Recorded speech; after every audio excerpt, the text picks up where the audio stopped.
We have too many taxes and wrong taxes. We have too much spending, and we have too much government.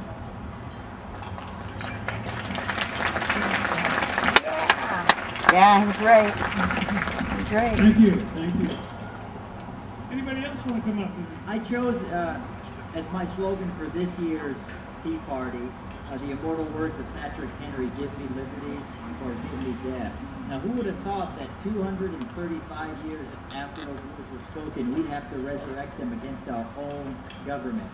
Those words helped to form this government. Now we need to use them against them. So Patrick Henry may have been speaking to the British royalty, but I'm speaking to the American royalty. Mr. Obama, Madam Pelosi, Mr. Reid, give me liberty or give me death.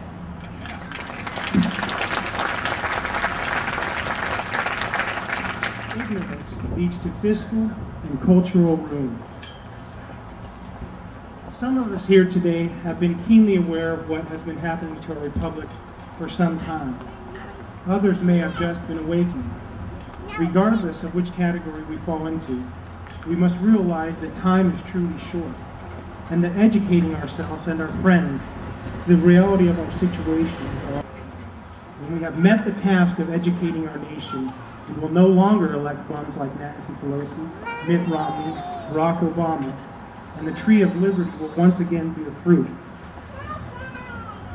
I'd like to thank you very much for coming out tonight and exercising your First Amendment rights, but more importantly, exercising the responsibility to remain eternally vigilant.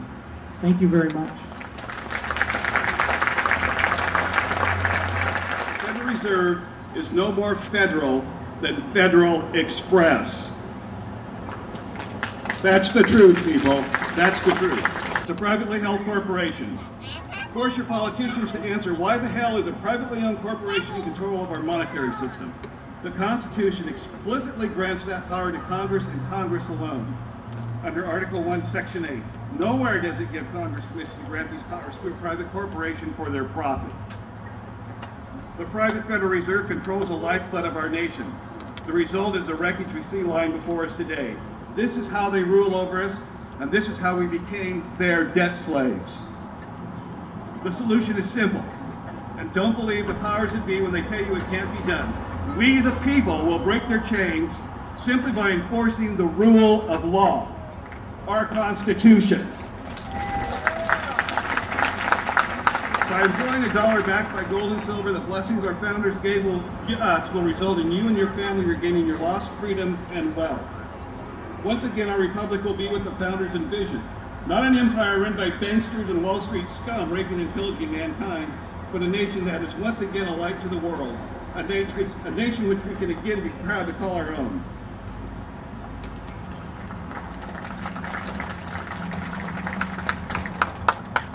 By the way, George Washington implored us to get free of foreign entanglements.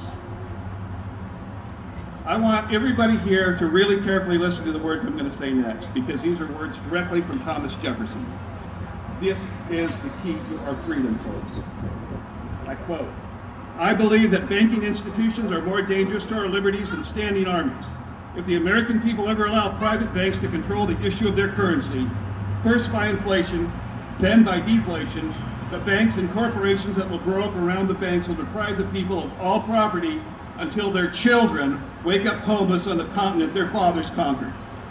The issuing power of the banks should be restored to the people to whom it properly belongs." And what do we see after 97 years of Federal Reserve control? Just take a look around, folks. American families being thrown to the street, jobless with no hope. Drug abuse rampant. And generations of uneducated children. Our time has come to take the banksters back to the hell they crawled out of. Know in your heart and soul beyond any doubt who under the highest law of the land holds the reins of power. If you love your family, if you love your country, you have no other choice. The founders and those who paid the highest price demand it. And for those of you who support this criminal evil, I leave you with the words of Samuel Adams. Crouch down and lick the hand that feeds you. May your chains rest lightly upon you, and may posterity forget that you are our countrymen. Understand that your federal income tax goes to pay our national debt, and guess who that debt is owed to? the Federal Reserve. By controlling the money, they control the media and the politicians. Thank you. How about some more speakers? Whoa! This is the same thing they've been doing in this country. You try buying something made in America. And that's what has me angry. Because I look at my children and I know they don't have as many choices as I have.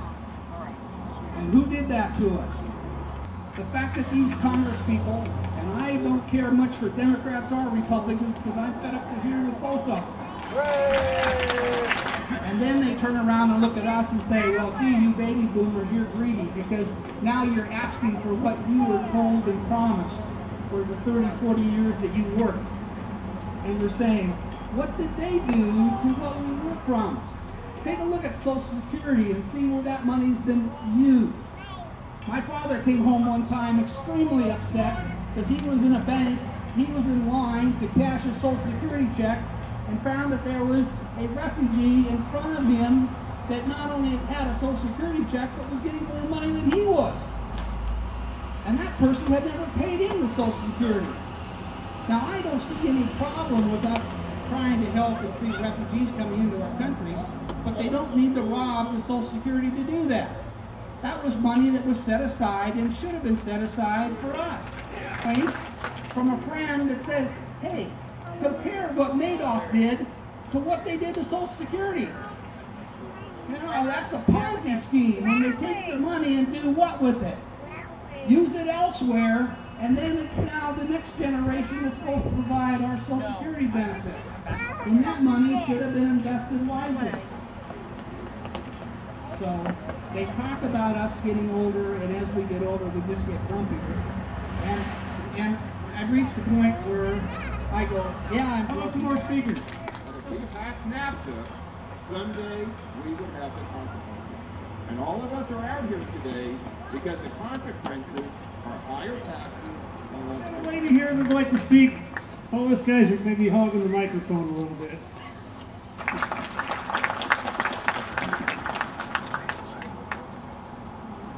I'm mad too, Eddie. Man, I am so mad. Well, I happen to have a few liberal friends, or acquaintances, I'm sure y'all don't here in Oregon. Don't you love that Texas song? Who else wants to come on up here? Also, I do not see The next generation doesn't want to go into their business. They're regulating them out of business. And then I heard from an oyster farmer that he was visited by regulators, one from the state and one from the feds, and they weren't on the same page. They had conflicting regulations from him, and he had to take an entire day out of his business of harvesting oysters to answer questions to the regulators. Businesses are being regulated out of business. If it's not the regulations, it's the taxes, and it's got to stop. We're going to have another speaker or two, and then we're going to go ahead and close this up and sing God Bless America. I think Jeff has a couple things he wants to say. Come on. It means a member of the United States. We're citizens either by birthright or naturalization. We're American. We are American. We are you. The Old English definition, word for means to go. For is a function, word to indicate a purpose or goal.